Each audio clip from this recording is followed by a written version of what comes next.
지금 나이보다 10살은 어리게 살아도 된다는 거예요. 30대는 청소년기라는 얘기도 있잖아요. 남의 시선을 신경 쓰고 주눅들며 현재 사회가 맞춰놓은 틀 안에 갇혀 살 필요가 전혀 없다는 겁니다. 여러분들의 나이는 어떻게 되시나요? 주눅들 필요가 전혀 없습니다. 왜냐면 30년 전만 해도요, 평균 기대 수명이 몇 세였는지 아시나요? 네, 사진으로 보시다시피 평균 70세 정도가 됩니다. 그럼 35살은 인생에서 절반 정도를 산 거고, 요즘 반 50이라는 얘기처럼 반 70이었던 거죠.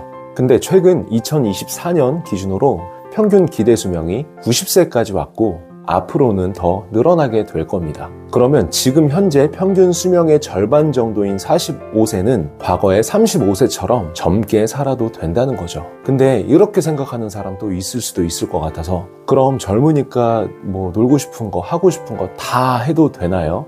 라고 생각하실 수 있는데, 안타깝지만 그 얘기를 하려는 건 아니고요. 20대, 30대 때는 돈을 모으는 것보다 경험을 쌓고 가장 중요한 실력을 쌓는 기간이라고 저는 생각합니다. 돈이 중요하지 않다는 게 전혀 아니에요. 돈이 사실 제일 중요하죠. 최고죠. 돈을 벌어야 시야가 넓어지고 판단력이 좋아져서 올바른 선택도 할 수가 있고요. 돈이 없어서 스트레스 받으면 판단력이 흐려지고 또 실패하고 더 스트레스 받고 악순환에 빠지게 될 만큼 돈은 중요합니다. 지금 10만원, 20만원, 뭐 50만원, 100만원씩 저축을 해도 뭐 집 한 채 살 수가 없는 게 현실이고요. 지금은 돈보다도 경험과 실력을 쌓는 게 그 중요한 돈을 많이 벌고 많이 모으는 빠른 방법이라는 거죠. 자, 볼까요? 보통 남자가 군대에 갔다 와서 대학교 졸업하고 취업 준비하고 취업을 해서 본격적으로 경제활동을 시작하는 나이가 27살 정도가 되죠. 연봉이 얼마 정도 하나요? 초봉이. 보통 3,000대에서 시작을 하고 뭐 많으면 4,000, 5,000대에서도 시작하는 경우가 있습니다. 한 달에 100만 원씩 10년을 저축을 해도 1억 2천 정도가 되죠. 27살에 경제활동을 시작을 해서 10년 정도를 모아야지 30대 중후반 정도에 1억 한 2, 3천 정도를 모을 수가 있는데, 그렇게만 해도 너무 대단한 거죠. 정말 대단한 거죠. 근데 돈을 모으는 궁극적인 목표가 뭐냐는 거죠. 200만 원짜리 노트북 하나를 사는 게 목표라면 사실 한 달에 10만 원씩을 저축을 하는 것도 20개월만 모으면 그 목표를 달성할 수 있으니까 매달 10만 원씩 저축하는 그 행위 자체가 긍정적인 의미 부여라는 게 가능합니다.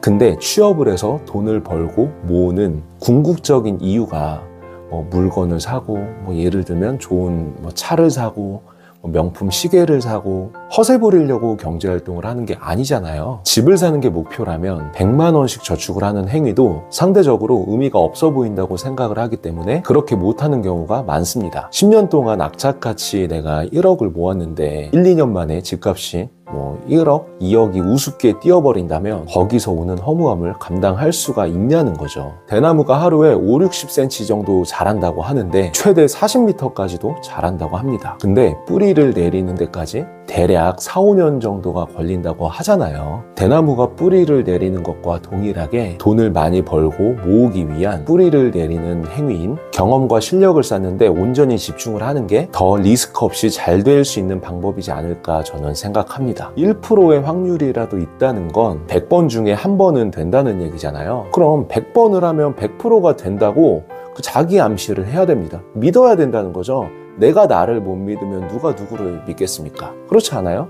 그 1%짜리 경험을 하는데 돈이 들어가지 않고 시간만 들어간다면 실패했을 때 다시 일어서는 데 있어서 걸림돌이 되는 게 전혀 없죠. 즉 적은 기회비용으로 많은 실패를 하는 그런 경험을 쌓고 실력을 쌓는 20, 30대를 보낸다면 분명 여러분들의 삶에도 긍정적인 한 줄기의 빛이 올 거라고 저는 확신합니다. 저는 돈도 능력도 학벌도 백도 집안도 아무것도 없었는데 그런 저도 힘든 상황을 극복하고 이겨내본 경험이 있기 때문에 직접 해봤으니까 자신 있게 말씀드릴 수 있는 것 같습니다. 주눅 들지 마세요. 부모님이 친구의 아들과 딸과 비교하면서 압박을 준다면 부모님과도 대화하지 마시고요. 친구가 좋은 차를 사고 좋은 집을 사고 그런 화려해 보이는 모습에 주눅 들 것 같으면 친구도 만나지 마세요. 본인이 만족하는 결과를 낼 때까지 그런 외부적인 요소에 의해서 이게 흔들릴 것 같으면 때에 따라서는 피하는 것도 방법 중에 하나라고 저는 생각합니다. 여러분들의 삶을 진심으로 응원하면서 영상 마무리하도록 하겠습니다. 좋은 하루 되십시오.